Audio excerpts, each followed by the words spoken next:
చేసి అక్కడి నుంచి తిరిగి వెళ్ళిపోయారటండి. చూసారా, అక్కడ ఆనాడు వాగ్దానం చేసిన ప్రకారంగా వాగ్దాన భూమిలో ఒక మందిరాన్ని కట్టించి, అంటే దశమ భాగాన్ని చెల్లించి, అంటే సంపాదించిన యావదాస్తిలో దశమ భాగాన్ని అంటే 10వ వంతు చెల్లించి, చూసారండి, ఆ మందిరానికి బేతేలు అని పేరు పెట్టి అక్కడి నుంచి బయలుదేరి అదిగో మరి కొంత దూరం నడవసాగిరా.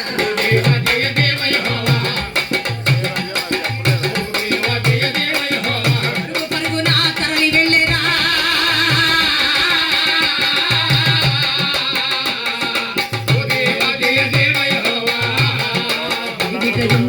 చూస్తారండి, మరి కొంత దూరం వెళ్ళాక యాకోబు గారికి ఒక ఆలోచన కలిగింది.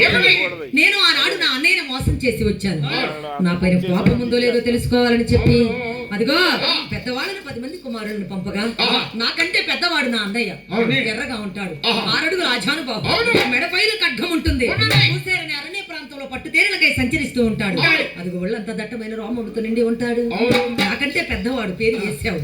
అదిగో ఈ మేలు రకములు కలిగినటువంటి గోవులు మేకలు ఇవన్నీ కూడా ఒంటెలు తోలుకొని వెళ్ళి మీ తమ్ముడైన యాకోబు కుమారులమని చెప్పి నా పైన కోపం ఉందో లేదో తెలుసుకుని రమ్మని చెప్పగా, అదిగో 10 మంది వెళ్ళారటండి.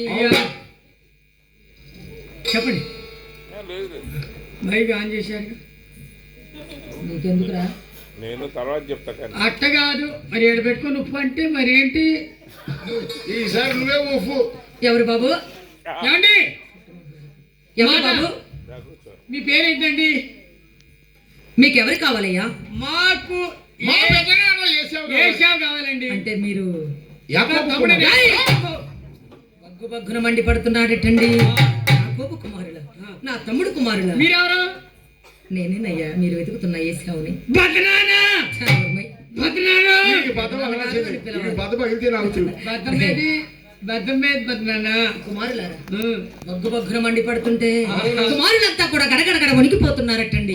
కుమారులారా, నాకు మీ పైన కోపం లేదయ్యా, మా నాన్నగారు నన్ను చూసి భయపడుతున్నారా? ఈ గొర్రెల కొన్ని మేలైన మందని మీకు ఇచ్చి రమ్మన్నారు మా నాన్నగారు. నాకెందుకు ఇవన్నీ? అవునా, మీ నాన్నగారు దీవించబడిన వాడు, నేను దీవించబడిన వాడు, నాకెందుకయ్యా ఇవన్నీ తీసుకుని వెళ్ళి మీ నాన్నగారికి ఇచ్చి పెదనాన్నగారు సైన్యంతో వస్తానన్నారని చెప్పు. ఎంతమంది? అని 400 మంది.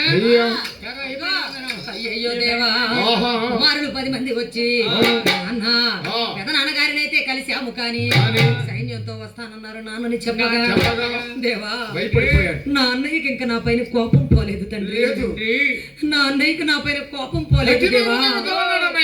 అంటే నా అన్నయ్య వస్తే నన్ను బ్రతకనివ్వడని చెప్పి ఆ రోజు నుంచి ఒక్కొక్క రోజుకి 7 మార్లు మోకాళ్ళు వేసి ప్రార్థన చేస్తూ, 7 మార్లా ఒకసారి మోకాళ్ళు ఏటాకే గెలగల. యాకోబు గారు ఎలా వస్తున్నారో తెలుసా? అదిగో 7,000 మందిని ముందుగా నడిపిస్తూ, ఒకవైపున భార్యలను, ఒకవైపున దాసీలను, ఒకవైపున సంతానాన్ని నడిపిస్తూ ఎక్కడో వెనకగా వస్తున్నాడటండి. ఎందుకో తెలుసా? ఒకవేళ అన్నయ్య నా పైన కోపంతో పరిగెత్తుకుని వస్తుంటే ఈ 7,000 మందిని తప్పించుకుని వచ్చేసరికి వెనకవాడినకే పారిపోవచ్చు అనుకున్నాడండి. తెలివైన వాడండి, ఎప్పుడు చదవాల్సిందే. అవునండి, తప్పు చేసిన వాడికి ఎప్పుడైనా భయం ఉంటుంది. అదిగో ఒక్కొక్క రోజుకి 7 మార్లు మోకాళ్ళు వేసి ప్రార్థన చేస్తూ వస్తున్నాడండి యాకోబు. దేవా, నీ చిత్తమైతే నా అన్నయ్య మనసు మార్చుమో దేవా,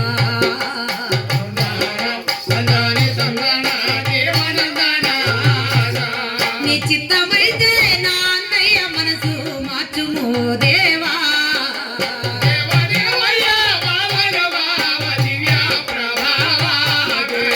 దేవా, నా అన్నయ్య మనసు మార్చు తండ్రి, నా పైన ప్రేమ కలిగేలా చూడు దేవా అని ఒక్కొక్క రోజుకి 7 మార్లు మోకాళ్ళు వేసి ప్రార్థన చేస్తూ 7,000 మందిని ముందుగా నడిపిస్తూ, ఒకవైపున భార్యను, ఒకవైపున దాసీలను, ఒకవైపున సంతానాన్ని నడిపిస్తూ ఎక్కడో వెనకగా వస్తున్నాడండి. ఈ 7,000 మందిని తప్పించుకుని వచ్చేసరికి వెనకవాడనికే పారిపోవచ్చు అనుకున్నాడు. తెలివైన వాడండి యాకోబు, యుక్తి కలిగిన వాడట. అయితే వెళుతూ ఉండగా మార్గ మధ్యలోనే ఆనాడు భర్త గారు పెట్టిన శాపం తనపైకి వచ్చి, అయ్యయ్యో దేవా, గిర గిర గిర గిర తిరిగి ధరణిపై ఒరిగిపోయేనయ్యా.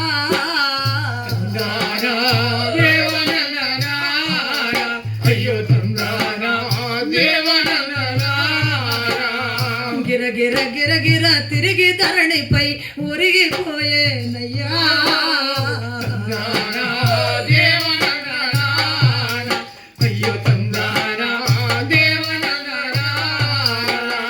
వెన్ను అంటూ కేక వేసి ధరణికి ఒరిగిందా.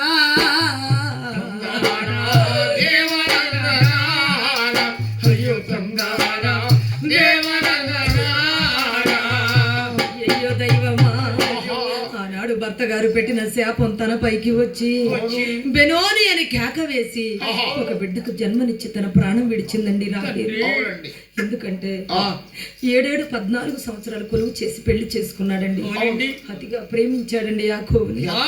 యాకోబు గారు రాహేలుని ఎన్ని సంవత్సరాలు కొలువు చేసి పెళ్లి చేసుకున్నాడు? 7 సంవత్సరాలు. అసలు ప్రేమకులు 7 సంవత్సరాలు. 14 సంవత్సరాలు కొలువు చేసి ప్రేమ కొలువు అతిగా కొలువు చేసి అతిగా ప్రేమించి పెళ్లి చేసుకున్నాడండి. కానీ దేవుడు ఉంచాడా? లేదు. అతిగా ప్రేమించింది ఏది కూడా ఈ లోకంలో మనకు మన దక్కదు. దేవుని కంటే ఎక్కువ ఏదో ప్రేమతో తప్పకుండా విగ్రహారాధన కింద వస్తుందని వాక్యం తెలుస్తుంది. అతిగా ప్రేమించి పెళ్లి చేసుకున్నాడండి.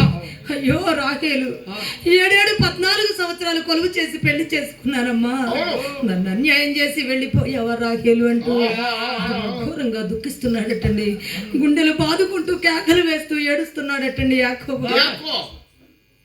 మనసు నిబ్బరం చేసుకొని క్రైస్తవ ఆచార ప్రకారంగా రాహేలుని సమాధి గావించి రాహేలు సమాధి పైన ఒక స్తూపాన్ని, ఎత్తైన స్తూపాన్ని కట్టించి కట్టించి ఆ స్తూపం పైన రాహేలు అని పేరు రాయించాడటండి. నాటి నుంచి నేటి వరకు కూడా రాహేలు సమాధి